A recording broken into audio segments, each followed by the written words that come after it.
Hello everyone, my name is Ben and I teach people about the anatomy of lifting. Today we're going to discuss how you can grow your upper glutes, specifically what most people refer to as the upper shelf. And the way that we're going to do that is by first breaking down the anatomy. What is the anatomy, the muscle architecture, the muscle function of the upper portions of the glutes?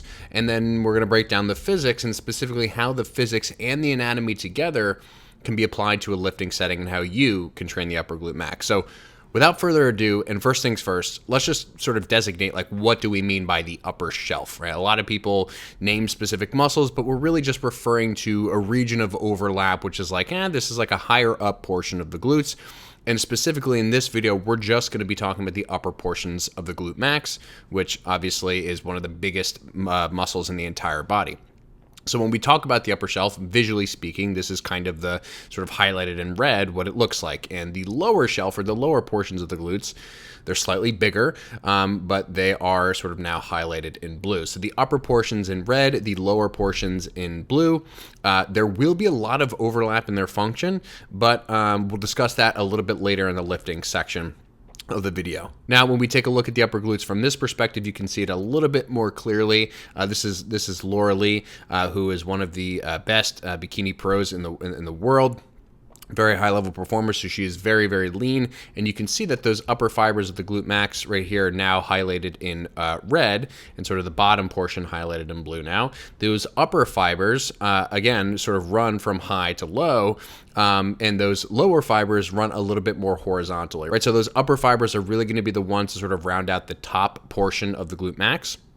And those lower fibers are going to be the ones that sort of sit more underneath. And when we look at the anatomy specifically in relationship to the glutes and specifically what we mean by the upper shelf, what we're really talking about is this sort of upper portion of the glute max. What you can see is as their fiber direction traverses down and sort of into the leg, the upper glutes actually insert into what's known as the IT band, which is this really big tendinous sheath over here.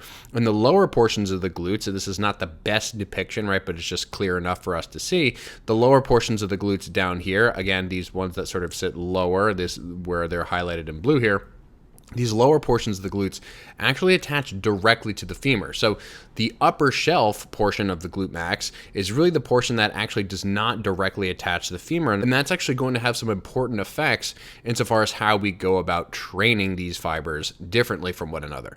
So without further ado, let's look in now to the motion that the glute max, the upper glute max creates, and then specifically how we can go about loading that motion so that we can actually achieve some gains and some adaptations in a gym setting. So now when we look at the muscle function of the upper glute max and specifically how it's distinct from the lower glute max, we need to have the pelvis and we need to have the femur to understand the attachment sites. So when we're talking about the upper portions of the glute max, the upper portions attach to what is known as the iliac crest, basically about halfway, sort of more downward this way. And so those fibers are going to run at a little bit of an angle, not just sort of sideways, but sort of around and down like this. And the lower portions of the glute max are going to attach more toward the sacrum and the coccyx, right, which is a little tip thing down here.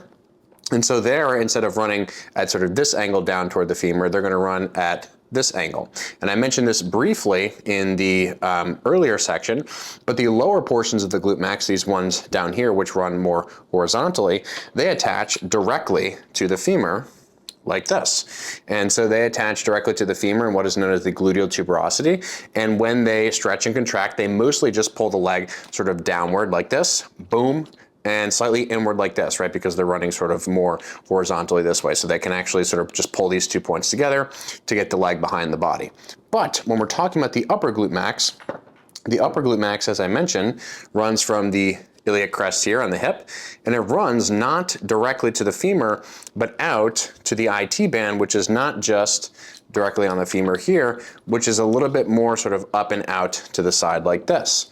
And so this is important because it tells us a little bit about the difference in function. And the difference in function really comes about because of where this attachment site is and where this attachment site is. So in effect, what this means is that because the lower fibers run more horizontal, when the leg comes up in front of the body, they kind of want to just pull the leg downward.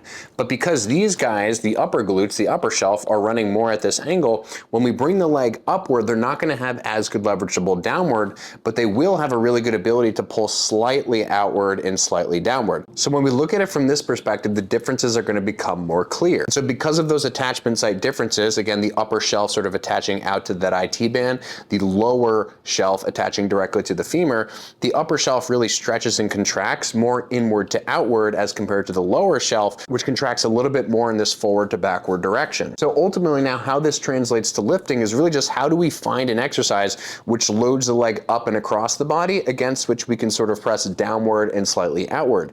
And there are many different ways to do this, but my favorite ways to do this are basically to do pressing, like lower body pressing motions, where we're not like just trying to move our leg inward and outward with our foot off the ground, but rather where we have our foot planted and where we're turning our torso and our hips into the working leg like this, right? Because in essence, we can either load the leg across the body with the foot off the ground and do some kind of kick out this way, or we can keep our foot planted on something like a split squat or a leg press, which I'll show in a little bit, and then turn our pelvis into the working leg so that we can stretch those upper glutes out and around the pelvis so that we can press down against that direction. And you can test this and feel this for yourself. Basically, just grab your knee and pull it up and across your body, and you'll feel that stretch coming down from sort of the top portion versus just pull your leg upward, and what you'll feel is more stuff stretching sort of directly below. So again, stretching in this direction will create more of a sort of length change in the lower portions of the glutes, and stretching up and across this way will create a lot of length change in those upper portions of the glutes here. So now that we have a really good idea of the upper glute max, its muscle architecture, how it stretches fully and how it contracts, let's look at some exercise demos to really lock this in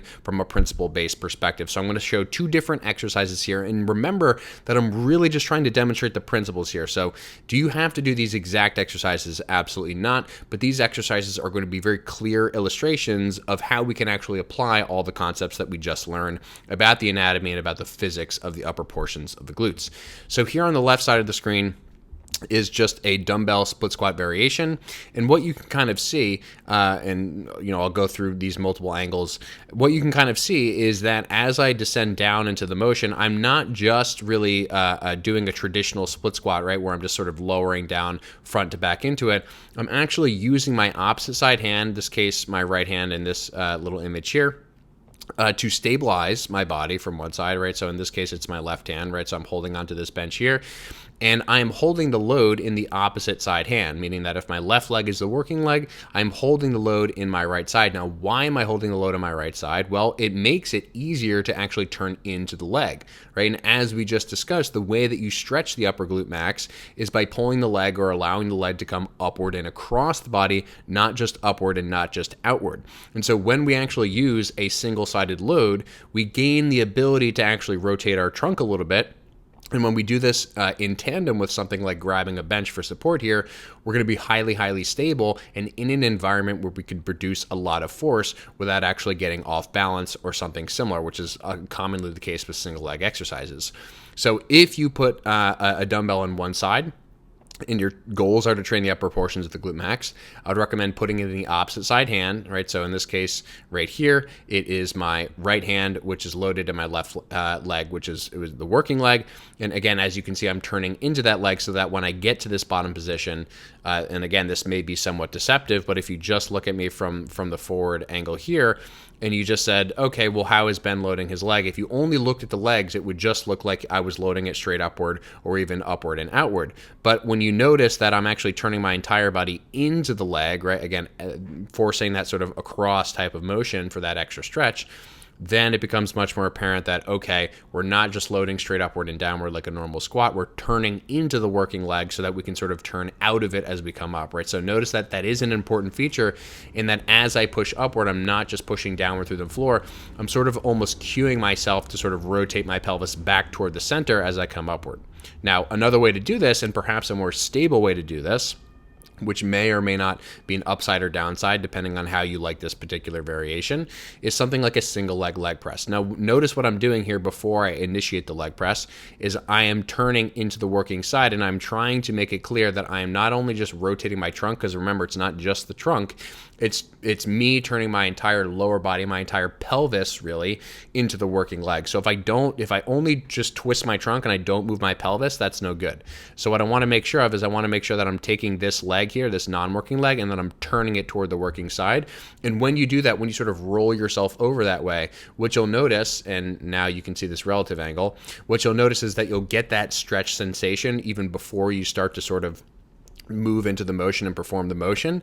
And so you can sort of identify like, okay, that glute max, it's at the end range of its extreme of stretch. And so once you get to that point, you could just start pressing straight forward and backward, right? And so this is a really good angle. I think probably a better angle to see this at, what the rotation should look like. Instead of watching this leg or my trunk up here, just watch my non-working leg and how I kind of turn that leg into it, right? So I'm almost like setting my leg upward first. I'm pulling it up off the seat. I'm turning it into the working side. I'm turning my pelvis into the working side, and then I'm just going about the leg presses that way. So one more time, if I go back here, right? So here's that non-working leg, turn into the working side, boom, start pressing.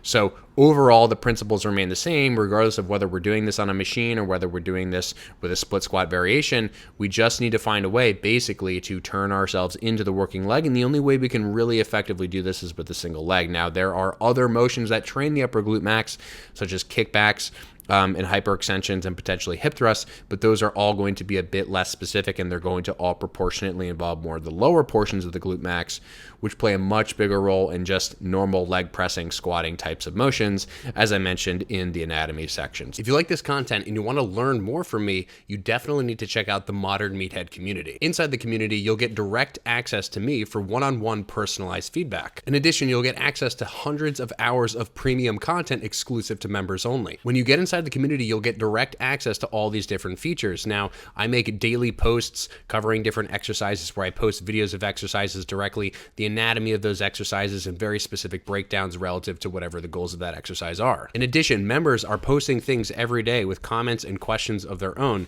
And what you can see is as we go through all of these different kinds of posts, I respond to everything, every question, every comment directly, and I'll give direct feedback in the comment sections to all the different exercise variations you post. In addition, when you look over to the left side of your community, we have all these different community forums, but you'll also get access to all these different courses that I have on biomechanics, programming, pain-free training, as well as coaching and cueing. And when you click into the course, you'll see your videos on the left and then all the different other videos of the course on the right side. In addition, you'll also get access to an exercise library where I'm constantly adding new exercises, basically everything that I film in the gym with step-by-step tutorials. You'll also get access to previous Q&A recordings that I do on Instagram and live in the community, as well as all these other specific member lectures, which can last from 30 minutes to an hour every single week. You also get access to premium articles, ebooks, and all of my training programs with just one subscription. So if you want to learn more about the anatomy of lifting and a community of like-minded individuals who are all lifting obsessed, you can start your 7-day free trial, zero risk subscription today.